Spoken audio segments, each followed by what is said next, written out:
आणि गेले 200 वर्षापासून ही परंपरा चालू आहे। आजही आमच्याकडे उत्तर पेशवेकालीन 300 लावणी मागण्याचं रोज तुम्हाला बघायला मिळेल। त्याच्यापैकी 150 चाली या आमच्या उपकृत आहेत। आजही आम्ही त्या म्हणू शकतो, पण आजच्या काळात असं झालेलं आहे। नमस्कार। रुक्मिणी मातेच्या कृपेने आज जवळ 200 वर्षापूर्वीची ही उत्पात लावणी मंडळ याची आमची चौथी पिढी। या चौथ्या पिढीमध्ये स्वतः हेमंत उत्पात, मी स्वतः छबोराव उत्पात आणि श्याम उत्पात आणि अनिल उत्पात ह्या लावणी मंडळाचे चालू परंपरा चालवणारे हे आम्ही आहोत।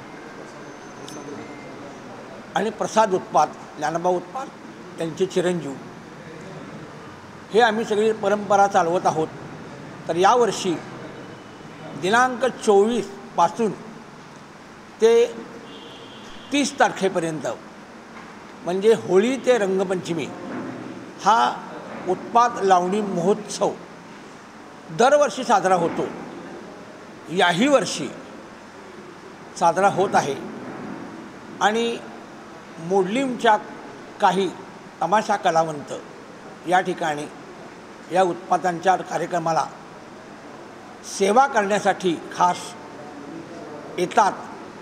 तर यावर्षी सेवा करण्यासाठी 2 नृत्यांगनाच्या संगीत पार्ट्या दिनांक 26 रोजी या ठिकाणी सेवा करण्यासाठी येणार आहेत आणि सेवा करून जाणार आहेत। तरी या लावणी कार्यक्रमाला सर्वांनी उत्तम प्रतिसाद द्यावा ही सर्वांना विनंती आहे। संध्याकाळी 5:30 आणि 26 तारखेचा जो कार्यक्रम आहे तो कार्यक्रम संध्याकाळी 5 वाजल्यापासून आणि रोजचा जो होळी ते रंगपंचमी जो हा कार्यक्रम संध्याकाळचा रात्रीचा कार्यक्रम आहे तो रात्री 9 ते 11:30पर्यंत आहे। तरी श्रवणाचा लाभ घ्यावा। पार्टीचं नाव सांगा। आणि पार्टीची नावं आहेत, मूळ म्हणजे पहिली पार्टी आहे सुनीता वांडवडकर, तिला 1.5 तास दिलेला आहे त्या पार्टीला। आणि दुसऱ्या नंबरची जी पार्टी आहे नंदा उमा इस्लामपूरकर, यासुद्धा संगीत पार्टीला 1.5 तास दिलेला आहे।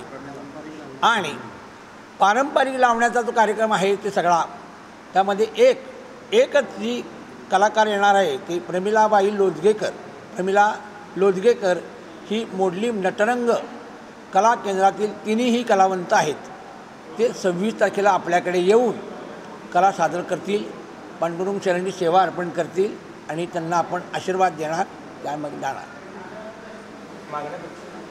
उत्पात लावणी मंडळातर्फे या लावणी महोत्सव 2024च्या निमित्तानं आमच्या समाजातर्फे आणि उत्पात लावणी मंडळातर्फे आमच्या 2 प्रमुख मागण्या आहेत।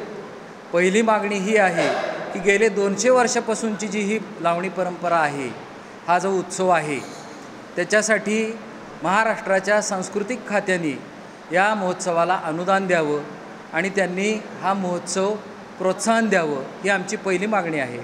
आणि दुसरी मागणी अशी आहे की राजमाता अहिल्याबाई होळकर सोलापूर विद्यापीठ या विद्यापीठामध्ये आमचे लावणी सम्राट दिवंगत ज्ञानेश्वर विठ्ठल उत्पात उर्फ माऊली उत्पात यांच्या नावाने लोककला अध्यासन केंद्र स्थापन व्हावं, जेणेकरून या लोप पावत चाललेली कला आहे ती पुढं चालू राहावी आणि नवनवीन विद्यार्थ्यांना, तरुण पिढीला याचं प्रशिक्षण मिळावं, हीच आमची इच्छा आहे।